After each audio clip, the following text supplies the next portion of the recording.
Chapter 4. Rusemdare, Thunder of the Empire. The name Gafnash was passed down through generations of ships. Since the founding of the empire, the tradition was to name the flagship of the Watchguard fleet the Gafnash. And the commander-in-chief of the Watchguards was the emperor. In other words, the Gafnash was the imperial seat ship. That being said, it wasn't a ship that was decked to the nines with gaudy embellishments. The Watchguard fleet was tasked with defending the capital to the death, and its flagship had to be combat-capable as well. As such, whichever ship was the most cutting-edge was chosen to be that generation's Gafnash.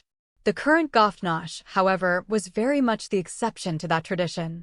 It had been built not as the Watchguard fleet flagship, but as the mobile imperial palace where the emperor could perform his everyday duties. The imperial palace was more than just the emperor's abode. It was the core of the empire. It contained various organizations that ran the empire, as well as the residential quarters for the people who worked there. Needless to say, a variety of facilities were also needed, not least of which were those to do with telecommunications. That was why the current Gafnash's volume was exceptional compared to its antecedents. There wasn't nearly enough space for large-scale weapons. It did sport small laser cannons, but it would be laughable to call them adequate even just for self-defense, as they were used to shred approaching space refuse. By Empire standards, it was grouped under the unarmed classification. Regardless of how feeble it was, the current Gafnash was far and away more important than its predecessors by the same name. Yet Lafier couldn't help but recall the previous Gafnash, which was a patrol ship. The current imperial seat ship felt corpulent and indolent by comparison. And judging by how there were sometimes proposals to make the mobile imperial palace and the Watchguard fleet flagship different ships, there was no shortage of people who felt likewise. They couldn't stand seeing an imperial seat ship that was unable to fight. They wanted the Watchguard fleet and its flagship to be the final shields protecting the imperial capital. But that was pure indulgence. As the empire stood now, it couldn't afford to repeat the battle to defend Lokfakar. So many Avs died in that battle, including the previous sovereign, Lamas. Currently, the Watchguard fleet was the capital. While Lokfakar Sila, tentative Lokfakar, was at first the provisional name for the Bok orbital cities formed at the Satrior astrobase, it was now another name for the Watchguard fleet, just as Mobile Imperial Palace was now another name for the Gafnash. There were even rumors the Watchguard fleet would be officially renamed Lokfakar Sila so as to avoid confusion. The Gafnash was situated at the center of Lokfakar Sila, and the Glagak Byrer Clayer, training fleet flagship, Klibnikek approached. Two small crafts took off from within the Klibnikek, soon to be inhaled by the mobile imperial palace. A Bidkant Lamlin took one, while Lafier took the other, each accompanied by personnel. Upon stepping down from the small crafts, she mounted the personal transporter without a moment's pause and headed for the audience chamber. Nary a moment passed after the transporter began to move that Lafier felt an oppressive weight on her shoulders. "Are you feeling unwell?" asked a concerned Sabash, who was standing beside her. It seemed that her feelings had shown through the look on her face. "I'm all right," she replied through a strained smile. "I trust you're not under the mistaken impression I'm nervous." "You aren't?" "No," a shocking remark. "I thought even a commander-in-chief like you might grow nervous in the presence of His Majesty. I'm told that, although you may both be members of the Avriel clan, your relationship is not without a sense of distance." It was certainly true that the 8 royal families that made up the imperial family had branched apart long, long ago. Relations between them had never ceased, but their conscious awareness of each other as blood relatives was far from strong, to say nothing of whether they thought of each other as family. Yet Lafier had known Dusanyu when he was the king of Barca. In fact, she'd known him for as long as she could remember. In her eyes, Dusanyu wasn't some distant relative. He was her father's old friend. She had a vague feeling he'd showed her affection when she was a wee one. Though strangely enough, when concrete memories resurfaced, she lost any confidence that did happen. In any case, just because he'd acceded to the emperorship didn't mean she'd suddenly get nervous around him. "Then what is troubling you?" asked Sabash. "Nothing. I was just thinking this path could stand to be a little wider, that's all." The path down which the transporter was taking them seemed lacking in both width and height. And it wasn't just cramped. It was sinuous and twisty. The makeup of the Goftnosh's interior was intricate, with no open space due to the multitude of institutions and facilities that needed to be crammed into it. The twisty, narrow path frankly represented not just the ship's cramped layout, but also the state of poverty the Empire had sunk to, which irked Lafier. "I see," said Sabash, who looked convinced. "It doesn't suit the Imperial Palace, you mean?" Lafier nodded. "It's satisfactory for a ship passageway, though." Jint cut into the conversation. "Wait, from the old video footage I've seen, the passages in the city ship Avriel were like this, too." That cannot be. She herself didn't understand why, but that had made her sullen. Granted, there may have been passages like this one, but the main passages must have been wider. "You may be right," said Jint. "I am right. You got the wrong idea." "Yes, ma'am." Compared to the city ship Avriel, which once housed hundreds of thousands, as well as to its successor, the Imperial Palace, the mobile Imperial Palace was a great deal smaller. As an interstellar ship, the Goftnosh had to pass through planar space to reach its destinations. Interstellar ships needed to be enclosed in pockets of fourth-dimensional space named space-time bubbles when flying planar space, and those bubbles could only contain so much mass. The mass limit imposed by the laws of physics was so strict and unforgiving that it felt silly to compare it to the law. Before the Empire was founded, the city ship Avriel harnessed the power gushing out of 8 closed portals, flying only through 3 space. After it was placed in orbit around the sun named Avriel, it began to expand without restriction. The current incarnation could never compete in terms of size. Needless to say, the scale of their interiors was also orders of magnitude apart. Eventually, they arrived at an anteroom leading to the audience chamber, and Lafier and company dismounted the transporter. The door opened. The ceremony master raised his voice. The training fleet commander-in-chief, Her Highness the Viscountess of Parian, as well as her staff officers. Though the passage leading here was tight, the audience chamber was spacious, and by no means inferior to its counterpart by the same name in the Imperial Palace of old. To the Av, who spent their whole lives in artificial environments with seldom any chance to get used to land worlds, wide-open chambers kept at room temperature were in themselves extravagant and marvelous. But the chamber impressed through more than just its sheer volume, for nowhere could the ornamentation be called subpar. They needed to maintain a dazzling and ornate chamber precisely because it was an era of hardship. Lafier paced forward while the Sosh Arapotre, military band NCCs, played the Imperial Anthem. Her gaze turned to the ceiling. The crest banners of the grandees hung down from it, just like the old Imperial Palace. There was, however, one big difference: the light. The bygone audience chamber was always bathed in the light of the sun of Avriel. Yet now that that sun was in enemy hands, there could be no similar treatment. As such, the only illumination the ceiling provided was run-of-the-mill artificial light. Located at the back of the chamber was the Jade Throne, just like the one that was located in the previous Imperial Palace, and Emperor Dusanyu was seated upright upon it. "Your Majesty." Lafier bowed profoundly. "Viscountess of Parian Lafier, training fleet commander-in-chief, has come to visit." "Fee," said Dusanyu from atop the throne. "You and your subordinates have our gratitude. I stand humbled and grateful."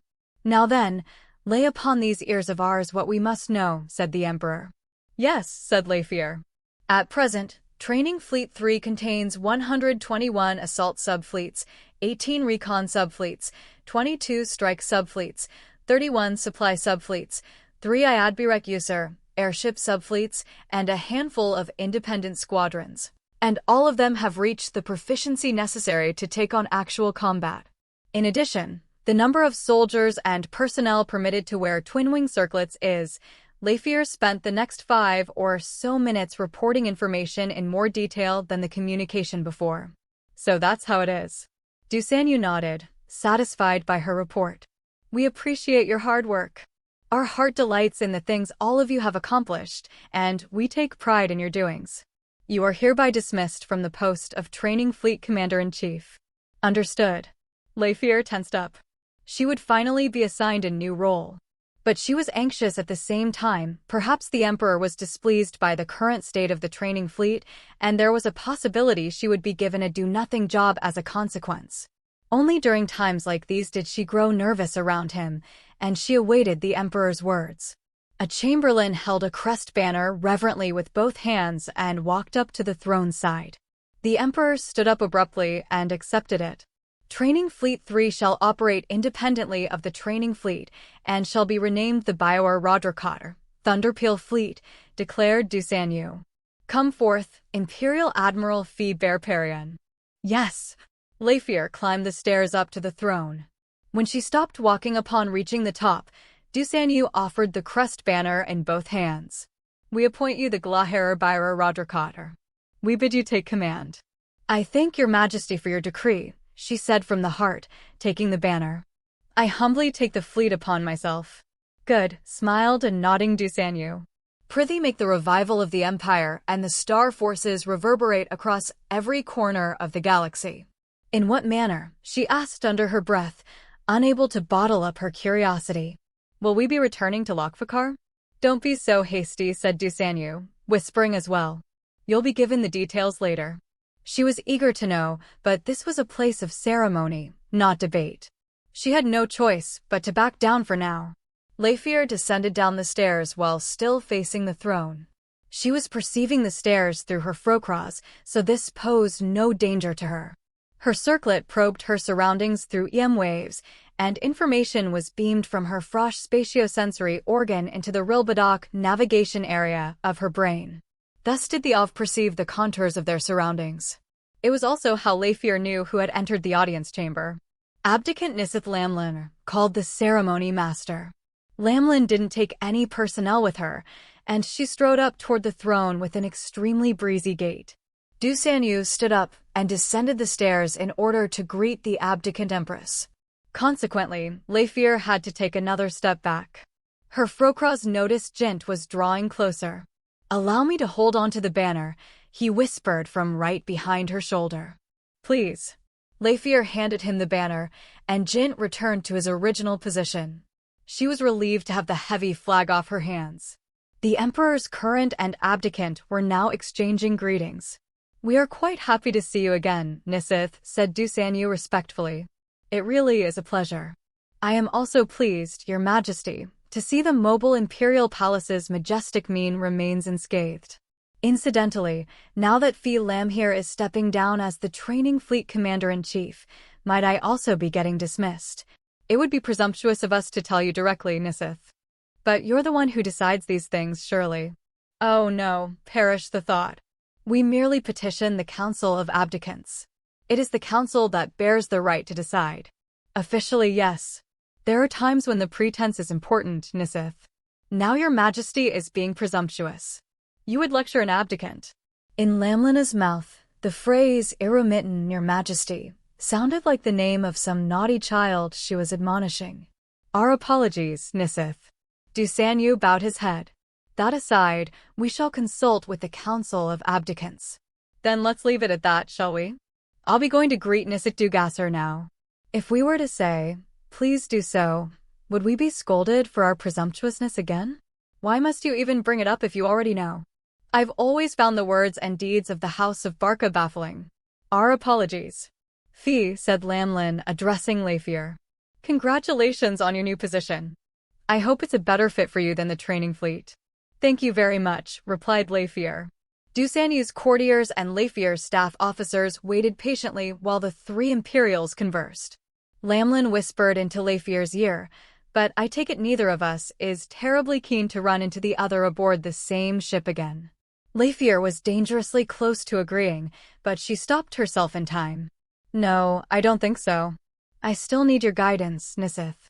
Lamlin flashed her a pitying smile and put a hand to her cheek. Phi Lamhair. You used to be so much truer to yourself. Though that sober seriousness suits you to the House of Cryb. I cannot stay a child forever. That is the sad truth. If I may, Nisith, interjected Dusanyu. Ordering us to be on our way, are you? Thank you very much for picking up on that. I swear, you nay Lamsars. Lamlin laughed mirthfully and exited tramping. Leifier bowed her head in Lamlina's direction from behind. "Fee," said Dusanyu. "Let's meet at the Ualadiak Supreme Command Base." "Understood, Your Majesty. Please allow me to take a moment's respite." As for who would fill the new Training Fleet Commander-in-Chief vacancy, it was decided Star Forces Admiral Sheik, the Training Fleet 1 Commander-in-Chief, would hold both posts concurrently for the time being. The Training Fleet Commander-in-Chief would be transferred to Glagam Byra Rodrakar, Thunderpeel Fleet Command, forthwith. Her staff officers, from Chief of Staff Commodore Sabash down, would remain as holdovers. Fleets 1 and 2 would be placed outside of her command, so the few staff officers who were responsible for those fleets had to leave the command center. Unlike her personnel, the fleet's name display and crest had to be completely altered. When it came to whole fleets, even just changing the name was a big to-do. For the time being, Jint would be swamped with all the work these tasks demanded. Serves him right, thought Leifier. Of course, Jint wasn't the only one who was busy. He would be giving his commander a mountain of items to approve. After Sabash, Jint, and the others took a breather, Leifier's own hell would commence. As tedious as it was, this was in fact the calm before the storm for Thunderpeel Fleet Command. Leifier and her staff officers were lent a section of the Gothnosh, and in one of its rooms, the Great Arcillophorus, or Hall of Nemophila, were gathered the cat both command center soldiers and personnel. Just as the name suggested, Arcillophorus, Nemophila flowers, were in bloom all around. Also known as baby blue eyes, the flowers were white in the center with bluish-purple edges.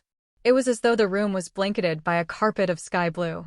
Leifier and the staff officers were seated at the white table situated in the middle of the room.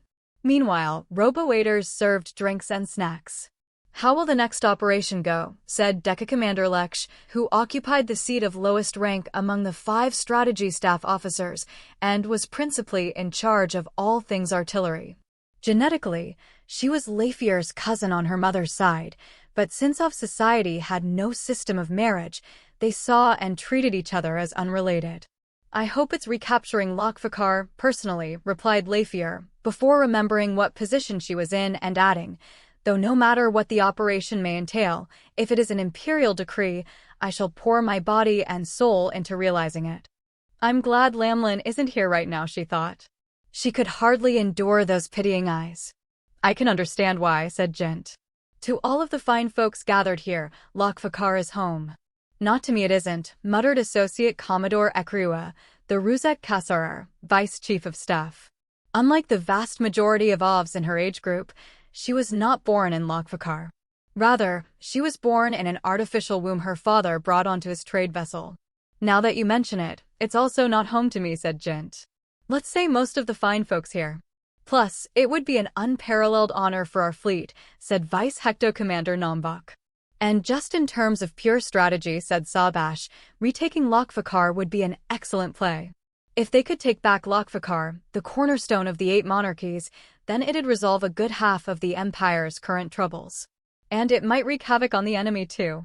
"May we ask you to report to His Majesty the Emperor, Glaherer?" asked Nombak, eyes shining with expectation. "There's no need for such a thing. His Majesty must already be considering it," said Leifier. "Besides, yes, ma'am." Leifier shook her head. "No, it's nothing." Jint was grinning by her side. "Do you have something you'd like to add?" asked Leifier, peeved. "Nothing in particular, ma'am," he said, reverting his expression to neutral. "No fair, adjutant," said Nombak. "You clearly know something." "Oh, I don't know anything," said Jint. "I just have a guess, that's all. And I bet I'm not the only one." "Well," nodded Sabash, "I must admit I think the Commander-in-Chief is hoping for a promotion to a Goxim, Supreme Commander, position." Nombaka's twinkling eyes were, to Leifier, somewhat irksome. "I can't deny it would make me happy," she reluctantly admitted. "I wouldn't have to report to the throne. I could simply assert we're retaking Lokfakar." The Supreme Commander and their staff officers participated in the Supreme Command Base Council under witness of the Emperor. It was the highest military organ, and it was made up of only 4 members, the Emperor and the 3 Supreme Commanders, the Military Command Director, the Yulid Bozer, Military Administration Director, and the Imperial Fleet Commander-in-Chief. The base had no full-time personnel, and the clerical work was handled by chamberlains. Of the three, the Imperial Fleet Commander-in-Chief position was purely ceremonious during peacetime, but it was the position traditionally held by the Crown Prince or Princess, so when war came knocking, it became a post of significant responsibility, leading the main body of the Star Forces and standing on the front lines of battle. They attracted more attention than even the Emperor, and there were those who described their status as the most glamorous in all the Empire. But at the moment, the Imperial Fleet Commander-in-Chief's spot was vacant. The seat was too exalted for a mere provisional crown princess. As such, the Empire had at present only two Supreme Commanders. It was eminently possible she could get promoted to a Supreme Commander position thanks to her achievements, forging the training fleet into battle-ready warriors. And then she'd be able to take part in formulating strategies on the national scale. "It's happening," murmured Ekriua. "It would be nice," replied Sabash. Ekriua was usually a woman of few words, but she was appointed Vice Chief of Staff because she became voluble when necessary. The reason she was being so laconic now was because this was just idle chatter. After all, Ekriua was doubtlessly indifferent to whether or not Leifir became a Supreme Commander. To Leifir, however, her prospective promotion was a weighty matter, and so she didn't appreciate it being talked about merely to kill time. The Elmkasariak Rirager, Senior Information Staff Officer, Kilo Commander Nato, changed the subject. "I think the operation might entail fortifying the Dukdikborper, Twin Thorns Corridor." The half of the empire that the Emperor presided over was further split into two halves. One half was prowled by Lokfakarsila and consisted of the combined territory of the Wesko and Barca monarchies, where the construction sites and more had been assembled. It was called the Sorsem, Upper Sector. The Sorlumer, Lower Sector, was made up of the Razius and Sio-Orgidi monarchies, as well as the new territories they'd snatched from the united humankind. While it was once the case that every monarchy possessed a portal leading to the imperial capital, and so there had been no upper or lower distinction, things had changed. The Twin Thorns Corridor connected the upper and lower sectors. It divided the spheres of influence of the PSSU and UH. Stretching past the rim of the central sector of the Milky Way portal belts, it traversed the UH sphere of influence and led to the Sio-Orgidi monarchy. It was named after the campaign that created it, Operation Twin Thorns. The corridor was worryingly thin, and if it was severed, the upper and lower sectors would lose access to each other. But that wasn't all. To the Empire, the corridor was an important connecting passageway, and to the enemy, it was a foul barrier. It segmented the UH sphere of influence, succeeding in isolating nearly half of the entire nation. All in all, in order to re-establish contact, the UH had to gain control of the corridor, and if they could manage to do so, it would weaken the Empire even more. It was little wonder, then, how fierce the struggle for the corridor was. It was with its vulnerability and importance in mind that the Bioerdukter Corridor Fleet was founded, with Imperial Admiral Tleif as its commander-in-chief to defend it. If all had gone according to plan, then the suppression of the isolated part of the UH would have been conducted following the completion of the Twin Thorns Corridor, and preparations had been made to that end, but the fall of Lokfakar set those plans back. Now that their forces were in order, perhaps now was the time to bring the isolated enemy area to heel, and there was every chance that that was the mission that would be entrusted to the Thunderpeel fleet. "It's possible," agreed Leifir. Secretly, however, she would be disappointed if that ended up being true. She hadn't been lying when she said she'd devote her body and soul to any mission, but she would be questioning the strategic prowess of Central all the while. It would be of inestimable value to stabilize the corridor and annex new territories. But it would be too roundabout and impractical. The area was isolated, yes, but the enemy forces there were still plenty strong. One of the technologies that was indispensable for the maintenance of interstellar powers was space-time bubble generators. The Empire had once concentrated their bubble generator manufacturing in Lokfakar, but the UH had long since decentralized production across several different star systems, and the territory with the greatest production capacity in the UH, the Caspil system, existed in that area. Moreover, there were other star systems there that boasted production capacity in spades for things besides just bubble generators. Lastly, they were nothing if not politically unified. Their power to wage war was considerable. Conquering it would take a long time, and it wasn't a guaranteed victory either. There was the possibility they'd be unable to hold the line elsewhere. The way Leifir saw it, it was something they could handle at their leisure once they retook Lokvakar. More speculation flew from the staff officers' mouths about the operation to come, but that discussion could never be anything more than an intellectual exercise meant to kill time. The enemy's movements were not communicated to the training fleet in much detail. They were, of course, kept abreast of what enemy tactics and equipment had newly come to light, since it was also the training fleet's mission to study countermeasures. In the unlikely event that they encountered them, intel as to the distribution of enemy forces was always kept up to date as well. However, when it came to the enemy's overall might, they had no choice but to try and extrapolate. It made sense that military command headquarters had more detailed info and Leifir and company knew only a fraction of it. I'm supposed to be the next in line for Empress, even if only for the time being. Yet they're taking me so lightly. That too made Leifir disgruntled, though she knew if she voiced that sentiment, she would be thought of as childish. Since the training fleet became the Thunderpeel fleet, new information would be brought in, but it had not been done yet. That likely wouldn't change until she went to the Supreme Command Base. So she mused while listening to the staff officer's conversation. Then came a chamberlain, Your Highness. Fee Bear Spur, Her Highness the Viscountess of Spur, says she would like to accompany you. Would that be to your liking? The Viscountess of Spur Avrielsek ne Dware Lamday was one of the few remaining Imperials Leifir's age. Her military record was unremarkable. She had joined the military later in her life, and her promotion tack was slow. She was currently of the Grand Commodore rank, but just as with Leifir's Crown Princess status, that abnormally high rank could only owe itself to the state of emergency. She was the Roiglahera Roberer, Watchguard Fleet Vice Commander-in-Chief. What does she want from me? She thought. But she had no reason to turn her invitation down. That's fine. A chamberlain set up a chair next to Leifir and left.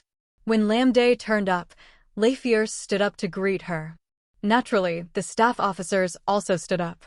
The woman came alone, stopping in her tracks right in front of Leifir. She bowed her head. Fee Siljager, Your Highness the Crown Princess. Fee Lamdager. It's been a while. It truly has. Leifir was also her senior by age, albeit only by a year. She offered Lamday a seat and sat down herself. Let me introduce my staff officers. She indicated her staff officers by hand and stated their names one by one. Lamday smilingly inclined her head with each introduction, but her eyes were not so cheery. Fee, said Lamday, once the introductions were over. I'd like to congratulate you on your new office. You have my thanks. I'm quite jealous. I've far too much free time on my hands, and it's driving me crazy. Watchguard Fleet Vice Commander-in-Chief is a heavy responsibility, I'm certain. If something pressing should arise, you're the next in line to be entrusted with the fleet by His Majesty. Many of my colleagues are my seniors, so I believe the fleet coming under my command would be put off for some time. That's not necessarily true. You're kind, but I'm sure that even if it were placed under my command, I would be given some trifling tasks to do. There is no such thing as a trifling task in the Star Forces now, Leifir chided her. Forgive my slip of the tongue. Nevertheless, I won't be standing at the front lines. But Your Highness will be fighting on the front lines commanding the Thunderpeel fleet. I haven't yet been informed what my new mission will be, Fee. You will be a Supreme Commander and take part in deciding what the new mission will be, will you not? I hope so, but I do not know. Fee. Lamdaya's eyes turned serious.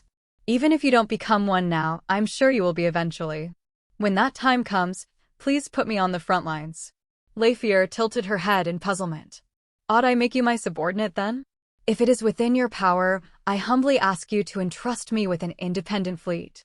Oh, so you don't want to serve under me? Leifir felt awkward. You could ask His Majesty the Emperor, surely? Asked Leifir. What makes you think I haven't done so? It seemed Lamday was a tad indignant. She must feel her abilities were unfairly underrated. Her gaze was reproving. "Because if you asked His Majesty, then there should be no reason to ask me," replied Leifir. "It's just as you say. But I think we should be prepared for all possibilities." Leifir felt like she understood now. Is she laying the groundwork for when I potentially accede to the throne? If something were to happen to Dusanyu now, Leifir would become empress. She was insinuating that she had the confidence to fill the position that Leifir currently possessed in that event. In the Empire, Silagrak, order of succession, was set in stone. The first in line was of course the crown heir, but every place in the line after that was decided from among the Imperials of the crown heir's generation. For example, before the fall, Leifir's father, King Dubious of Cryeb, was fourth in line. But at the moment, even Leifir doubted whether she deserved to be first in line for the throne, and she was regarded with skepticism. As a matter of fact, Leifir's investiture as crown princess had not been decided without friction. Many of the Imperials had been killed in action because of the Avriel's cursed proclivity to jump headlong toward the battlefield. There were also many Imperials, such as Dubious, whose whereabouts were unknown. Among those known by the Council of Abdicants to be safe and sound, the one with the highest place in the order of succession after Dusanyu was the seventh in line, the Larthilik, king of Elish, Dudab. Unsurprisingly, they believed he should be the crown heir. Yet the council nominated Leifir as crown princess. Perhaps they couldn't abide by the notion of the emperor and the crown heir being of the same generation, which would engender a sense of stagnation, as though the empire had no future. Leifir's youth actually figured into her valuation. Dudab was currently second in line for the throne, with the third being the abdicant Dugas. They believed that young Imperials in Leifir's generation wouldn't be able to cope with the anomaly of losing both the Empress and crown heir at the same time. If Dusanyu collapsed this very moment, Leifir would accede. However, the new crown heir could not be chosen from among the generations following Leifir's. They were just too young. The Emperor of the Av was not a figurehead position that could be held while suckling a pacifier. It wasn't impossible they would be chosen from among the generations born before Leifir's, but in all likelihood, somebody else from her generation would be made crown heir. In other words, Lamde could be angling to be the empress after next, though she would of course deny it if asked. It was a morbid desire, given it was premised around Dusanyu's early demise. Or perhaps she was aiming to be the next empress instead of Leifir. Thinking about it dispassionately, Leifir believed herself to be more Avrielish than someone like Lamde, and thus more suited to be empress. However, Lamdea's ambition did not displease her. The struggle for the throne was a lonely one. It would be a thing of sadness to look behind her and see no one chasing after her.